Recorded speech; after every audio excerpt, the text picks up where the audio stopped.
entertainers, educators, and even preachers are the most insecure beings in the world. You're never as good as everybody says you are, but you're never as bad as you think you are. So those of you that know me, you know I have multiple facets of life, right? I got the fitness side, I got the mental health side. I do a lot of things, consignment stores. I'm kind of all over the place.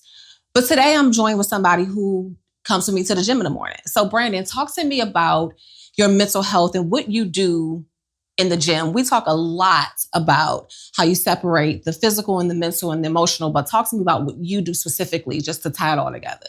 So, Crystal, thank you again for having me. One of the things is, and I've learned this about myself as a youngster, one of the ways that I kind of helped my mental health was just being active, but allowing my music to really help to kind of soothe me and soothe what was going on. So the song that I actually played today, the song Faith, it was, so encouraging and inspiring. What happened about, how that song came about? No.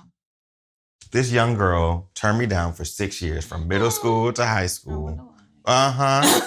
And so the pain of all of that, there were two things that I ended up doing. I ended up creating this little melody and medley to kind of create from the pain. But the other thing that I actually did was do a lot of walking. I ended up doing a lot of 5Ks and 10Ks. And so walking and being active and exercise were things to kind of help my mind kind of silence all of the pain, silence all of the kind of, as I'll say, the dis-ease. So as I've grown up and, I once was young, but now I'm middle, part of with that, part of what I've done is, like I said, I'm grateful that I've connected with you and your crew every morning at 5 a.m., sometimes 5:30 in the morning. 5:45 as of recent. It helps me to start my day right.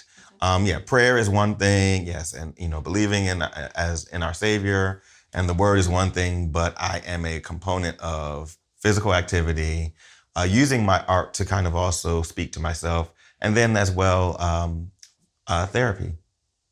So you mentioned music, right? So we know you're a musician. You do all things music. Talk to me about the unique challenges, though, being in your profession as it relates to mental health. Like, how does it impact you being a musician, being a professor of music? How does it impact your mental health overall? I've always also thought that sometimes musicians, entertainers, educators, and even preachers are the most insecure beings in the world. And so one thing that I have learned over the course of, getting older is not to really take myself so seriously. And one of the things about that is one of my family members said that, and we try not to compare ourselves, but one of the things is you're never as good as everybody says you are, but you're never as bad as you think you are, because most times we are our worst critic. And so in this kind of level of education, I have so many students that are trying to be perfectionists because of what they see on social media and TikTok and the stories. And I just tell them that every performance is different. It's a different experience of what you're feeling physically, mentally, emotionally in your body. So it should feel something totally different. It's crazy you say that, because when we were practicing on Friday, you're so different in the gym than you are when we're performing. And I'm like, it's been 20 years since I've sang a song in front of people.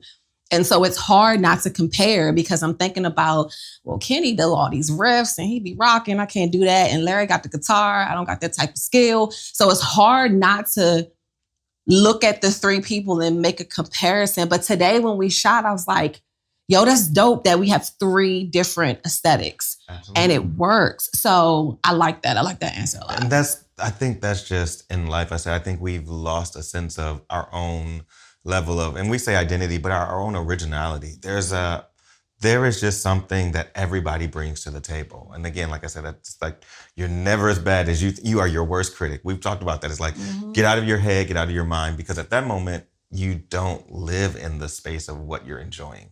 So talk to me about social media, since you mentioned that. Like, how does social media affect your self-worth and your self-esteem, especially as an artist, right? Erykah Badu said, I'm sensitive about my, you know what I mean? So like, how do you separate from that and still be like, this is my art, this is my passion and not take it personal? So a couple of things. I still have a great following on Black Planet. No, I'm just joking. But one of the things for me to kind of like I said, kind of separate from that is sometimes you just have to take a break from the social media.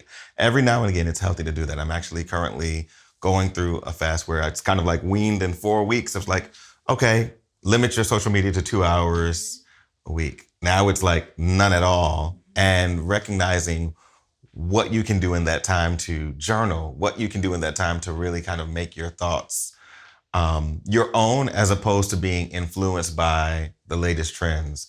It is hard because as an educator, I have all of these young students that are telling me everything. Like before I even am aware of it, they're telling me. So it's one of those things, like it's an awareness, it's there, but it's like water. It's like either it's going to refresh you or drown you. It's just how much you put in it. So I like that. Well, I thank you for talking to me today. I think we're going to pick up the conversation tomorrow at 5 a.m. But I appreciate you for stopping by. So I'll see you soon. Thank you so much, Krista. Cool. The Young Foundation is a nonprofit organization whose mission and vision statement is to support first responders and their families as it relates to mental health awareness, suicide prevention, and suicide awareness. We would love for your support to continue to do the work, not only within the first responder community, but throughout the world as we remove the stigma of mental health awareness and suicide prevention.